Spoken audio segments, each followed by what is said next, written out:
मैंने Delhi high court में PIL file किया था कि ऑनलाइन शॉपिंग पे कैश लेन देन पे रोक लगाई जाए।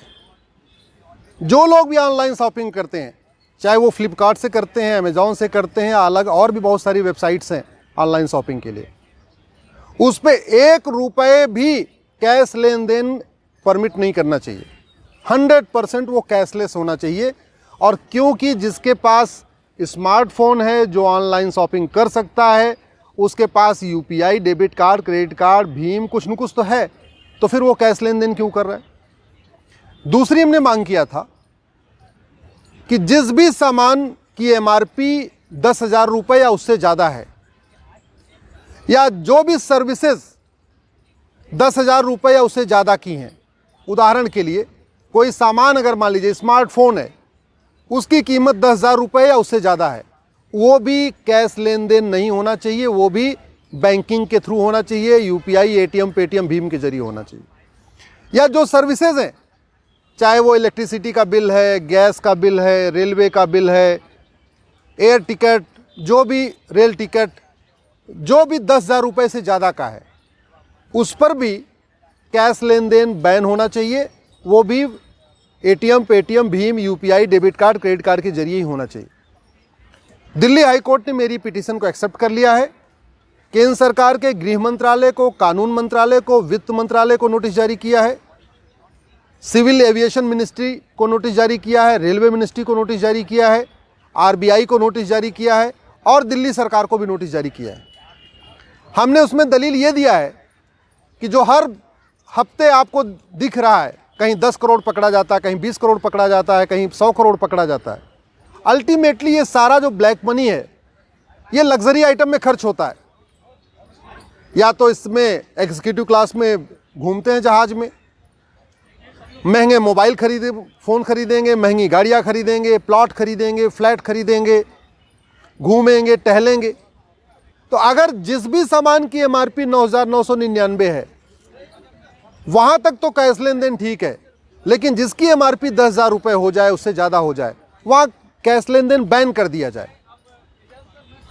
जहाँ भी रेल का टिकट है या एयर का टिकट है 10,000 रुपये से ज़्यादा है, वहाँ कैश लेन देन बैन कर दिया जाए, तो करप्शन अपने आप ख़त्म हो जाएगा। मैंने आज कोर्ट को बताया कि हमारे पास करप्शन और क्राइम कंट्रोल करने के लिए 40 से ज़्यादा कानून है। करप्शन और क्राइम कंट्रोल करने के लिए हमारे पास 10 से ज़्यादा एजेंसी है, पुलिस है, सीबीआई है, सीआईडी है, एलआईयू है, ईडी है, दुनिया भर की एजेंसी है हमारे पास। फिर भी ना करप्शन ख़त्म हो रहा है, ना क्राइम ख़त्म हो रहा है। हमारे पास ब्लैक मनी का कानून है, बेनामी हवाला का कानून है, हमारे पास घूसखोरी का कानून है, जमाखोरी का कानून है, मिलावटखोरी का कानून है, कालाबाजारी का कानून है, नशा तस्करी का कानून है, मानव तस्करी का कानून है, सब कानून है। फिर भी ना घूसखोरी, जमाखोरी, मिलावटखोरी कम हो रही है, ना कालाबाजारी, नशा तस्करी, मानव तस्करी खत्म हो रही है। तो अगर हमने कैश लेन देन को रोक दिया तो ये सब कंट्रोल में आ जाएगा, और केवल करप्शन और क्राइम ही नहीं कंट्रोल होगा, बल्कि माओवाद भी खत्म होगा, नक्सलवाद भी खत्म होगा, जिहाद भी खत्म होगा, कट्टरवाद भी खत्म होगा, मजहबी उन्माद भी खत्म होगा, पत्थरबाजी भी खत्म होगी। क्योंकि सबकी फंडिंग कैश में होती है, सबकी फंडिंग हवाला के जरिए होती है, कैश में होती है। अगर हमने कैश को ही रोक दिया, कैश ट्रांजैक्शन को ही रोक दिया, तो अल्टीमेटली अगर मान लीजिए कोई आदमी 1 करोड़ लेता है जाति का जहर घोलने के लिए, या 1 करोड़ लेता है लोगों को दलित बनाम संवर्ण करने के लिए, वो पैसा करेगा क्या जब वो कोई सामान खरीद नहीं सकता? जैसे ही सामान खरीदेगा पकड़ा जाएगा, कैश लेन देन की लिमिट तय हो जाएगी न कि भाई 10,000 रुपये से महंगा सामान कोई खरीद ही नहीं सकता। तो स्वाभाविक सी बात है, जैसे ही वो ऑनलाइन शॉपिंग करने की कोशिश करेगा, जैसे ही वो अपने जो ब्लैक मनी उसको मिला है अपने बैंक में डालेगा, वैसे ही पकड़ में आ जाएगा। इससे करप्शन भी कम होगा और साथ साथ बहुत सारी चीज़ों का जो कीमत है वो भी कम हो जाएगी। प्लॉट की कीमत कम होगी, फ्लैट की कीमत कम होगी, फार्म हाउस की कीमत कम होगी। जो देश विरोधी गतिविधियाँ होती हैं, चाहे वो जासूसी करते हों, चाहे गद्दारी करते हों, चाहे मक्कारी करते हों, ये सब पैसा लेके ही करते हैं। तो कैश रोकने से करप्शन, क्राइम, कास्टिज्म, कम्युनलिज्म कम होगा, माओवाद, नक्सलवाद, कट्टरवाद, जिहाद, मजहबी उन्माद भी कम होगा।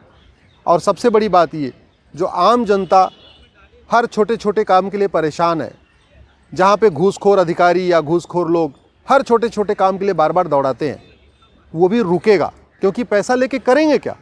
उस पैसे को कोई खाता नहीं है। अल्टीमेटली जितने भ्रष्टाचारी हैं वो पैसा लेके खाते नहीं हैं, उससे कुछ सामान खरीदते हैं। और जब हमने ये तय कर दिया कि सामान खरीद ही नहीं सकते कैश में, सामान तो आपको ATM, Paytm, Bhim, UPI, debit card, credit card के जरिए खरीदना है, तो और उस कैश को जैसे बैंक में डालेंगे पकड़े आ जाएंगे, तो फिर वो कैश लेना ही बंद कर देंगे। वो कहते नहीं है, इसको रिवर्स इंजीनियरिंग कहते हैं। एक तरीका ये है कि आप दुनिया भर की एजेंसी बनाइए, कानून बनाइए, सब कुछ, वो हम सरकार कर के देख चुके। पिछले 75 साल में हमने भ्रष्टाचार अपराध रोकने के लिए 40 से ज़्यादा कानून बना दिए, फिर भी न भ्रष्टाचार कम हुआ न अपराध कम हुआ। 15 से ज़्यादा हमारे पास जांच एजेंसियां हैं टोटल, जो करप्शन और क्राइम को ख़त्म करने के लिए हैं, फिर भी न करप्शन कम हो रहा है न क्राइम ख़त्म हो रहा है। लेकिन इस एक स्टेप से कि जैसे हमने कैश लेन देन, ऑनलाइन शॉपिंग पे कंप्लीट बैन, कैश लेन देन कोई होगा ही नहीं। 101 रुपये भी अगर शॉपिंग करना है ऑनलाइन, आपको ATM, Paytm, Bhim, UPI, debit card से करना है। और ऑफलाइन भी करना है, दुकान पे भी जाके खरीदना है, या शॉपिंग मॉल में जाके खरीदना है, या सोना चांदी खरीदना है, कुछ भी करना है, लेकिन वहाँ पे भी अगर आप 9,999 के ऊपर कैश में नहीं खरीद पाएंगे तो फिर पैसा लेके करेंगे क्या? दिल्ली हाई कोर्ट ने ये प्रेस भी किया, उन्होंने कहा भी कि हाँ, ये बहुत अच्छी पीआईएल है, बहुत अच्छी पिटीशन है, इससे भ्रष्टाचार रोकने में बहुत मदद मिलेगी।